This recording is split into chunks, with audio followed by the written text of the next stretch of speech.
बच्चों, आज हम लोग क्लास 9th के केमिस्ट्री के चैप्टर 1 हमारे परिवेश के पदार्थ पढ़ेंगे। चैप्टर 1 हमारे परिवेश के पदार्थ। आइए हम इसका मतलब समझने की कोशिश करते हैं। हमारे परिवेश में मतलब हमारे आसपास के जितने भी पदार्थ हैं उन सभी के बारे में हम लोग अध्ययन करते हैं। सबसे पहले हम लोग पदार्थ की परिभाषा को देखते हैं। Definition of matter. कोई भी वस्तु जो कुछ स्थान घेरे, कोई भी वस्तु जो कुछ स्थान घेरे जिसमें द्रव्यमान एवं आयतन हो और जो अवरोध उत्पन्न करता है पदार्थ कहलाता है। ठीक, सबसे पहले पदार्थ की परिभाषा को समझने की कोशिश करते हैं। कोई भी वस्तु जो कुछ स्थान घेरता है, अर्थात हम मान लेते हैं कि मेरे पास एक मार्कर है, ये इसे यहाँ पे रखने पर ये कुछ स्थान घेरता है, ठीक, और इसमें कुछ आयतन है, उसके बाद इसमें एक द्रव्यमान है, कुछ वजन है। अब ये अवरोध उत्पन्न करता है। अवरोध उत्पन्न करता है, इसका कहने का तात्पर्य यह है कि यह कोई फोर्स लगाता है। यदि हम इसको यहाँ रख देते हैं तो ये भी फोर्स लगाता है नीचे की तरफ। आइए अब हम पदार्थ की भौतिक प्रकृति को पढ़ते हैं।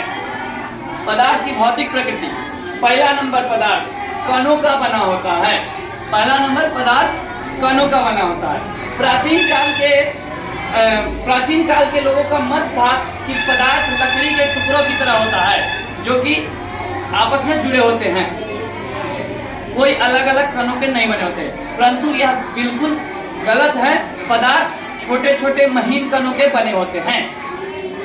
नेक्स्ट, पदार्थ के कण अत्यंत सूक्ष्म होते हैं। दूसरे नंबर में पदार्थ के कण अत्यंत सूक्ष्म होते हैं, बहुत ही महीन कण होते हैं जिसे हम माइक्रोस्कोप यानी सूक्ष्मदर्शी यंत्र की सहायता से हम देख सकते हैं। तीसरे नंबर, पदार्थ का कण अनवरत गतिशील होते रहता है। पदार्थ का कण अनवरत गतिशील होता है, मतलब हमेशा गतिशील रहता है, गति करते रहता है। मान लेते हैं कि हम एक कमरे में एक अगरबत्ती और एक माचिस को रख देते हैं। थोड़ी देर बाद जब हम उस कमरे में जाएंगे और अगरबत्ती के पास जाएंगे तो हमें उस अगरबत्ती की परफ्यूम की सुगंध आएगी, स्मेल आएगी। वही माचिस से हम अगरबत्ती को जला देते हैं और थोड़े दूर पे भी जाएंगे तो हमें उसका परफ्यूम का स्मेल आते रहेगा। इससे यह स्पष्ट होता है कि अगरबत्ती का जो परफ्यूम है वो वायु के साथ जब हम उसे जलाते हैं तो वायु के साथ संपर्क में आने पर हमें दूर तक उसका स्मेल आता है। इससे यह पता चलता है कि पदार्थ का कण अनवरत गतिशील रहते हैं। आगे चौथा नंबर पॉइंट में देखते हैं, पदार्थ के कण एक दूसरे को आकर्षित करता है। पदार्थ के कण एक दूसरे को आकर्षित करता है, अर्थात पदार्थ का कण एक दूसरे से जुड़े हुए होते हैं। जिस पदार्थ का कण एक दूसरे को से जुड़ते हैं, जिस बल से जुड़ते हैं उस बल को कहते हैं अंतरा अणु आकर्षण बल।